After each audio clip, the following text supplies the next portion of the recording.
পড়ছিলাম প্রণয়ের গুনগুন, কলমে মুন্নি আক্তার প্রিয়া, পর্ব সংখ্যা ৩৩। সময়কে কেন বেঁধে রাখা যায় না, এটা নিয়ে এই প্রথমবারের মতো খুব করে আফসোস হচ্ছে গুনগুনের। কিভাবে কিভাবে যেন চোখের পলকে সময়গুলো চলে গেল। আইএলটিএস এর রেজাল্ট এলো, ইউনিভার্সিটিতে আবেদন করলো, ভর্তি হলো। সব প্রসেস শেষ করে আগামী সপ্তাহে তার ফ্লাইটের ডেটও চলে এলো। এর মাঝে অনেকগুলো দিন কেটে গেলেও গুনগুনের কাছে মনে হচ্ছে সময় একদমই অল্প গিয়েছে। প্রণয়কে ছেড়ে যেতে হবে, এই হাহাকার শূন্যতা গুনগুনকে এখন সব থেকে বেশি পোড়াচ্ছে। তবে প্রণয় খুব স্বাভাবিক আছে, বিজনেস সামলাচ্ছে, গুনগুনকে সময় দিচ্ছে, মাঝে মাঝে দুজনে একসাথে ঘুরতেও যাচ্ছে। এই যে তার এই স্বাভাবিকতা, এর মাঝেও যে কতটা অস্বাভাবিক অবস্থায় তার মনটা রয়েছে, এটা প্রণয় ছাড়া আর কেউ জানে না। তার হঠাৎ হঠাৎ খুব করে বলতে ইচ্ছে করে, তুমি যেও না। ঠিক তখনই আবার গুনগুনের হাসি মাখা মুখটা চোখের সামনে ভেসে ওঠে। সে কিভাবে গুনগুনকে দুঃখ দেবে, আর কিভাবেই বা নিজের হয়ে ওর স্বপ্নগুলোকে গলা টিপে মারবে। তার ভালোবাসা সত্য, কোনো ঠুনকো বিষয় নয়। এমনকি সে গুনগুনকেও নিজের থেকে অধিক বেশি বিশ্বাস করে। আর যাই হয়ে যাক না কেন, গুনগুন কখনো ওর বিশ্বাস ভাঙবে না, এটুকু সে খুব ভালো করেই জানে। গুনগুন চলে যাবে বলে আজ সবাইকে দাওয়াত দিয়েছে প্রণয়। গুনগুন তাই সকাল সকাল উঠে রান্না করতে চেয়েছে।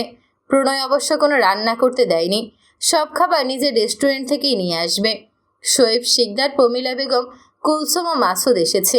বিপ্লবের এখন ছুটি নেই বলে আজ আসতে পারেনি। গুনগুনের খুব আশা ছিল আজ অন্তত বাবা আসবে, কিন্তু আসেনি। সবাই চলে আসার পর গুনগুন অনেকক্ষণ ধরে দরজার দিকে তাকিয়ে থেকে দীর্ঘশ্বাস নিল। হাসির আড়ালে লুকিয়ে থাকা দুঃখটা আর কেউ টের না পেলেও প্রণয় ঠিকই টের পেয়েছে। তবে ঘর ভরা মানুষজন আছে বলে তখন আর কিছু বলল না। টেবিলে সবাইকে খাবার সার্ভ করার সময় বাড়ির কলিং বেল বাজার শব্দ শুনে গুনগুন গিয়ে দরজা খুলে দেয়। শিহাব এসেছে। হেসে বলল, এত দেরি করলি কেন? শিহাব জুতা খুলে ভেতরে ঢুকে বলল, সরি আপু, একটু দেরি হয়ে গেছে। গুনগুন দরজা লাগিয়ে দিচ্ছিল। শিহাব তখন বলল, দরজা লাগায়ও না, আব্বু আসতেছে। নিজের কানকে ঠিক বিশ্বাস হলো না গুনগুনের, তাই আরেকবার জানতে চাইল, কি আসছে? আব্বু। শিহাব উত্তর দিতে দিতেই ওসমান গনি দুহাত ভরে মিষ্টির বক্স নিয়ে লিফট থেকে বের হলেন।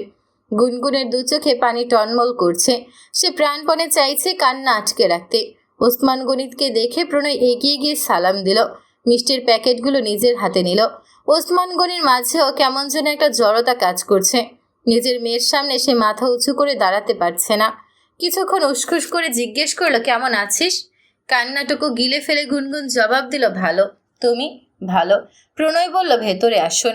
ভেতরে নিয়ে বাবা মায়ের সাথে পরিচয় করিয়ে দিল প্রণয়। এই প্রথমবার দুই পরিবার পরিচিত ও মুখোমুখি হলো। শোয়েব শিকদারকে দেখে বোঝার উপায় নেই যে তিনি প্রণয়ের আপন বাবা নন। বেশ অমায়িক ভঙ্গিতে তিনি উসমান গনির সাথে হেসে হেসে কথা বলছেন। দুজনে বসেছেও পাশাপাশি। প্রণয় নিজেও অবাক হয়ে দৃশ্যটা দেখছে।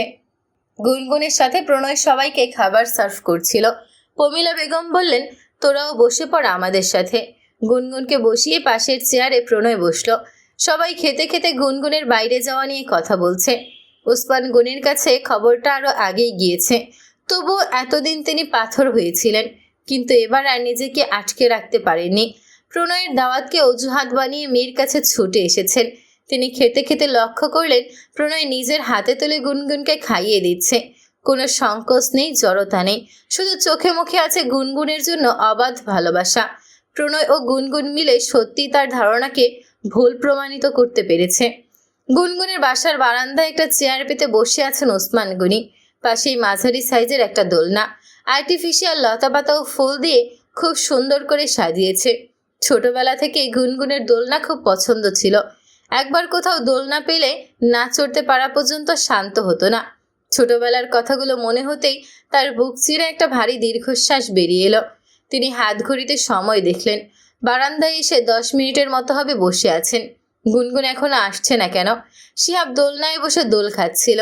তিনি ছেলেকে বললেন, যা তো, তোর আপুকে ডেকে নিয়ে আয়। ডাকতে যাওয়ার আগেই গুনগুন চলে এলো। শিহাব উঠে গুনগুনকে বসতে বলল। গুনগুন বলল, তুই বস। শিহাব খুশি হয়ে বলল, দোলনাটা খুব সুন্দর আপু, একদম তোর মতো। গুনগুন মুস্কি হাসল। বাবার সামনে স্বাভাবিক হওয়ার চেষ্টা করে বলল, চা খাবে? চা আনবো। ওসমান গনি সংকোচ নিয়ে বসে আছেন, চোখে চোখ রাখতে পারছেন না মেয়ের।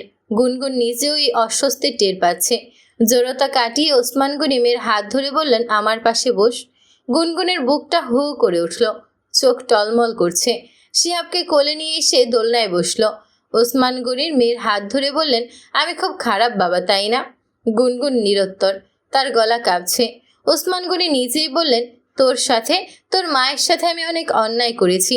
আমাকে যে তুই অনেক ঘৃণা করিস আমি জানি। অবশ্য আমি তো কাজ সব ঘৃণা করার মতোই করেছি। সব সময় ভাবতাম তোকে বাড়ি থেকে তাড়াতে পারলে হয়তো শান্তি পাবো, তাই উঠে পড়ে লেগেছিলাম তোর বিয়ের জন্য। আমার অপছন্দে অমতে বিয়ে করলি, তবুও স্বস্তি পাচ্ছিলাম, অন্তত বাড়ির অশান্তিটা তো কমেছে। কিন্তু বিশ্বাস কর মা, তুই বাড়ি থেকে চলে আসার পর বুঝতে পারলাম বাড়ির সেই অশান্তিটাই এখন আমি মিস করি। তোর কড়া কড়া কথাগুলো মিস করি।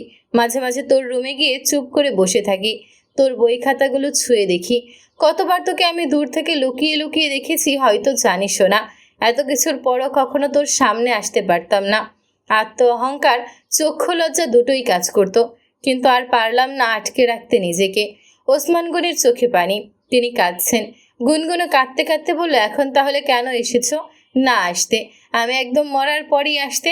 তখন দেখতাম না, জানতামও না কিছু। তোমার আত্ম অহংকার জিতে যেত। ওসমান গনি কাঁদতে কাঁদতে বলেন, এভাবে বলিস না রে মা, আমি খারাপ বাবা, আমি জানি। ক্ষমার অযোগ্য হয়তো, কিন্তু সন্তানের লাশের ভার নেওয়ার ক্ষমতা আমার নেই। বাবা ও বোনকে কাঁদতে দেখে ছোট শিহাবও ফুপিয়ে ফুপিয়ে কাঁদছে। বারান্দার ওপাশে আড়ালে দাঁড়িয়ে বাবা মেয়ের মান অভিমানের পারদ কিভাবে তরতর করে গুলছে সেটাই দেখছে প্রণয়। সে উদ্দেশ্যজনিতভাবে দেখতে আসেনি, এসেছিল ওসমান গনির জন্য চা নিয়ে। কিন্তু তার উপস্থিতিতে যদি সব আবার এলোমেলো হয়ে যায়, তাই আর সামনে যায়নি। বাবা মেয়েকে সময় দিয়েছে। বিকেলের দিকে সবাই বাড়ি যাওয়ার জন্য উঠে পড়ল। শোয়েব শিকদার চলে যাওয়ার সময় গুনগুনের মাথায় হাত বুলিয়ে বললেন, তুমি চন্দনের মতো মা, যেখানে যাও সুবাস ছড়াও। এই যেমন হঠাৎ করে এসে আমার মা হয়ে গেলে, আমার কঠিন হৃদয়কে আচানক অজানা জাদু বলে নরম করে ফেললে, কিন্তু এখন আবার ঠিকই দুঃখর সাগরে ভাসিয়ে চলে যাওয়ার জন্য রেডি হয়েছ। একমাত্র সারা জীবনের জন্যই চলে গেল, আর এখন আমার আরেক মা দেশ ছেড়েই চলে যাচ্ছে। গুনগুন ফুপিয়ে ফুপিয়ে কাঁদছে।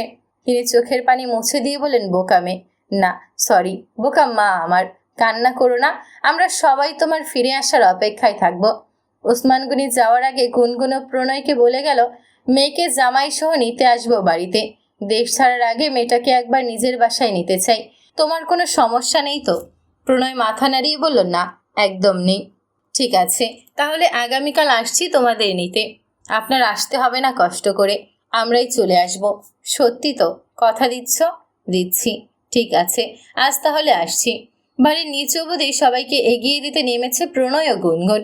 কুলসুমোর অ্যাপার্টমেন্টে চলে গেছে। ওসমান গনি শিহাবকে নিয়ে বাড়ির দিকে যাচ্ছেন বিদায় নিয়ে। প্রণয় শোয়েব শিকদার ও পমিলা বেগমকে গাড়ি পর্যন্ত এগিয়ে দিতে গিয়েছে। মাসুদ একা দাঁড়িয়ে আছে গুনগুনের পাশে। বাড়িতে ঢোকার সময় হঠাৎ করে মাসুদের দিকে তাকিয়ে থমকে গিয়ে বলল, কিছু বলবেন? মাসুদ মাথা চুলকাচ্ছে। সত্যি বলতে বাকি সবার মতো মাসুদেরও এখন খারাপ লাগছে। গুনগুনের সাথে তার সাপে নেউলের সম্পর্ক থাকলেও সে গুনগুনকে পছন্দ করে।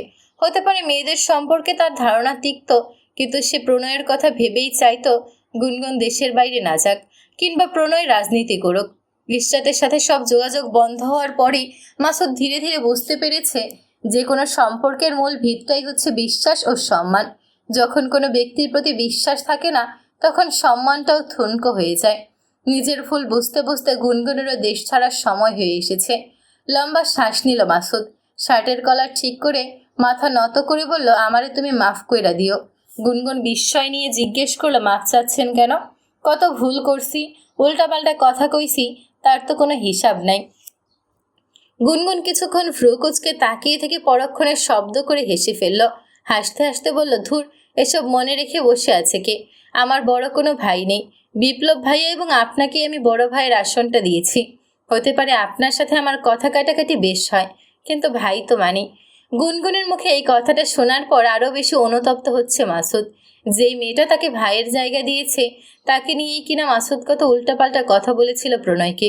হাই রে, সব নির্বুদ্ধিত ও স্বল্প জ্ঞানের ফল। বাবা মাকে এগিয়ে দিয়ে এসে প্রণয় বলল, কি নিয়ে দুজনে তো হাসাহাসি করছ? মাসুদ বলল, তোর তো কিছু জানা লাগবে না। অবশ্যই জানা লাগবে। আমার বউ, আমি জানবো না তো কে জানবে? তুই চুপ থাক বউ পাগল। প্রণয়কে ধমক দিয়ে মাসুদ গুনগুনকে বলল, আমার বন্ধু তোমারে অনেক বেশি ভালোবাসে, কোনো সময় ওরে দূরে সরাইয়া দিও না। ওরে ওর মতো ভালো না বাসতে পারলেও একটু ভালোবাসো। ও শুধু একটুখানি ভালোবাসার কাঙাল, ভালোবাসা ছাড়া আর কিচ্ছু চায় না তোমার কাছে। প্রণয় মাসুদকে ধমক দিয়ে কাঁধে হাত দিয়ে বলল, হো বেটা, চুপ থাক। গুনগুন লুকিয়ে দীর্ঘশ্বাস নিল, ঠোঁটে মেকি হাসি ঝুলিয়ে বলল, আপনার বন্ধু যতদিন দেশে থাকবে ততদিন ওকে দেখে শুনে রাখার দায়িত্ব আমার। খুব তো আমাকে সতীন সতীন বলতেন, এবার দেখব আমার অবর্তমানে ওর কেমন দেখভাল করেন আপনি। মাসুদ হেসে ভাব নিয়ে বলল, তুমি কোনো চিন্তা করো না, আমি ওর লগেই থাকবো, এক লগে ঘুমামো, জামা কাপড় ধুইয়া দিমো, রাইন্দা দিমো, খাওয়াইও কি দেওয়া লাগবো। প্রণয় ফের ধমক দিয়ে বলে, এই শালা, তুই কি আমার বউ নাকি আমারে তোর গিয়ে মনে হয়? খবরদার, তুই আমার সাথে থাকতে আসবি না। এখন খুব ভাব ধরতেছস না? ধর, 2 দিন পর কাইন্দা বুক ভাসানো লেগে খালি আমার বুকটাই পাবি, বুঝোস নাই? ওই তুই বাসায় যা, যা, ভাগ, কুইক, চোখের সামনে থেকে দূর হ। যাইতাছি, তোকে রাসলীলা দেখার লাইগা বইসা আছি নাকি? মাসুদ ভেংচি কেটে চলে গেল। গুনগুন হাসছে। প্রণয় ফ্রু কুচকে বলল, ওই এমন করে কেন? গুনগুন হাসতে হাসতে লিফটের দিকে আগাচ্ছে। বলল, আপনার বন্ধু আপনি ভালো জানেন। বাদ দাও, তখন তোমার এত হাসাহাসি করছিলে কেন? হাসা বারণ না, কিন্তু কি নিয়ে হাসছিলেন আপনার জানতে হবে না, বলে গুনগুন লিফট থেকে নামলো। প্রণয় ক্ষিপ্ত হয়ে পিছু পিছু এসে বলল, কেন জানতে হবে না? গুনগুন দরজার লক খুলে ভেতরে ঢুকলো। প্রণয় এলো সাথে সাথে। সে তখনও গম্ভীর হয়ে আছে। গুনগুন সোজা বেডরুমে চলে গেল। প্রণয় এলো সাথে। বিছানায় পা ঝুলিয়ে বসে বলল, বলছো না কেন? গুনগুন মুখ ঘুরিয়ে মিটমিট করে হাসছে। প্রণয় তখনও বারবার জানার জন্য প্রশ্ন করেই যাচ্ছে। গুনগুন প্রণয়ের দিকে ঘুরে মাথায় হাত রেখে বলল, এত কেন ভালোবাসেন আমায়? প্রণয় থমকে গেল। মাথায় হাত রাখাটা তার সবচেয়ে বড় দুর্বলতা।